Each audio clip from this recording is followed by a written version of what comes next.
میں doctor Farkhanda, associate professor شعبہ اردو۔ میں سیر پہلے درویش کا خلاصہ پیش کر رہی ہوں۔ جو میں نے اس سے پہلے کیا تھا اس کا بقیہ حصہ میں پیش کر رہی ہوں۔ میں نے ایک اقتباس پڑھا تھا جس میں یہ تھا کہ بہن نے جب بھائی کو دیکھا تو بھائی کی حالت دیکھ کر بہن خوب روئی، اور اس نے بھائی کے لیے سارے عیش و آرام کے انتظام میسر کیے اور اس کو ایک الگ سے مکان دیا، اور اس کے لیے طرح طرح کے کھانے، میوے، سب کچھ اس کے لیے پیش کیا اور اس کو ہر طریقے سے آرام دیا۔ لیکن بہن نے ایک دن کہا کہ بھائی جو ایسے بیٹھے بیٹھے زندگی نہیں گزرے گی۔ یہاں پر میر امن نے بہت سارے کھانوں کا ذکر کیا ہے، جیسے حلوہ سوہان، پستہ، مغزی ناشتے کو، اور تیسرے پہر میوے خشک تر، پھل پھلاری، اور رات دن دونوں وقت پلاؤ، نان، قلیے، کباب مزیدار منگوا کر۔ اس زمانے کے جو کھانے تھے ان کا میر امن نے اس کے اندر ذکر کیا ہے، یعنی اس تہذیب کی جھلک، اس معاشرے کی جھلک، اس سماجی عکاسی کی جھلک ہمیں اس میں نظر آتی ہے۔ بہن نے کہا، اے بیرن، تو میری آنکھ کی پتلی اور ماں باپ کی موئی مٹی کی نشانی ہے۔ تیرے آنے سے میرا کلیجہ ٹھنڈا ہوا، جب تجھے دیکھتی ہوں باغ باغ ہوتی ہوں۔ تو نے مجھے نہال کیا، لیکن مردوں کو خدا نے کمانے کے لیے بنایا ہے۔ گھر میں بیٹھے رہنا ان کو لازم نہیں۔ جو مرد نکھٹو ہو کر گھر سہتا ہے اس کو دنیا کے لوگ طعنہ دیتے ہیں، خصوصاً اس شہر کے آدمی چھوٹے بڑے بے سبب تمہارے رہنے پر کہیں گے کہ اپنے باپ کی دولت دنیا کھو کر بہنوئی کے ٹکڑوں پر آ پڑا۔ یہ نہایت بے غیرتی اور میری تمہاری ہنسائی اور ماں باپ کے نام کو سبب داغ لگنے کا ہے۔ تمہیں اپنے چمڑے کی جوتیاں بنا کر پہناؤں اور کلیجے میں ڈال کر رکھوں۔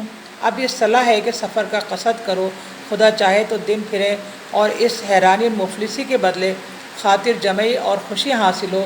یہ بات سن کر مجھے غیرت آئی، اس کی نصیحت پسند کی، جواب دیا، اچھا اب تم ماں کی جگہ ہو، جو کہو سو کروں۔ میری مرضی پا کر گھر میں جا کے 50 توڑے اشرفیوں کے اصیل لونڈیوں کے ہاتھ میں لے کر میرے آگے لا رکھے اور بولی، ایک قافلہ سوداگروں کا دمشق جاتا ہے، تم ان روپیوں سے جنسی تجارتی کے خرید کرو، ایک تاجر ایماندار کے حوالے کر کے دستاویز پکی لکھوا لو، اور آپ بھی قصد دمشق کا کرو۔ وہاں جب خیریت سے جا پہنچو، اپنا مال منافع سمجھ بوجھ لیجیو یا آپ بیچیو۔ میں وہ نقد لے کر بازار گیا، اسباب سوداگری کا خرید کر ایک بڑے سوداگر کے سپرد کیا، نوش تو خوان سے خاطر جمع کر لی۔ وہ تاجر دریا کی راہ سے جہاز پر سوار ہو کر روانہ ہوا۔ فقیر نے خشکی کی راہ چلنے کی تیاری کی۔ جب رخصت ہونے لگا، بہن نے گھوڑا جڑاؤ ساز سے تواضع کیا اور مٹھائی پکوان ایک خازدان میں بھر کر ہرنے سے لٹکا دیا اور چھاگل پانی کی شکار بند میں بندھوا دی۔ امام ضامن کا روپیہ میرے بازو پر باندھا، دہی کا ٹیکا ماتھے پر لگا کر آنسو پی کر بولی، سدھارو، تمہیں خدا کو سونپا، پیٹھ دکھاتے جاتے ہو، اسی طرح جلد اپنا منہ دکھائیو۔ میں نے فاتحہ خیر پڑھ کر کہا، تمہارا بھی اللہ حافظ ہے۔ وہاں سے نکل کر گھوڑے پر سوار ہوا اور خدا کے توکل پر بھروسہ کر کے 2 منزل کی 1 منزل کرتا ہوا دمشق کے پاس پہنچا۔ اس اقتباس میں بہن اپنے بھائی سے کہہ رہی ہے کہ تمہیں دیکھ کر میرا کلیجہ ٹھنڈا رہتا ہے، لیکن میرے بھائی، اللہ تعالیٰ نے مردوں کو کمانے کے لیے بھیجا ہے۔ اگر تم یوں ہی گھر پر نکھٹو بنے بیٹھے رہو گے تو دنیا باتیں بنائے گی کہ بہنوئی کے ٹکڑوں پر پل رہا ہے۔ اس لیے میرے بھائی، میں تمہیں کچھ پیسہ دیتی ہوں۔ اور اس نے 50 توڑے اشرفیوں کے، اشرفی اس زمانے میں سونے کے سکے ہوا کرتے تھے۔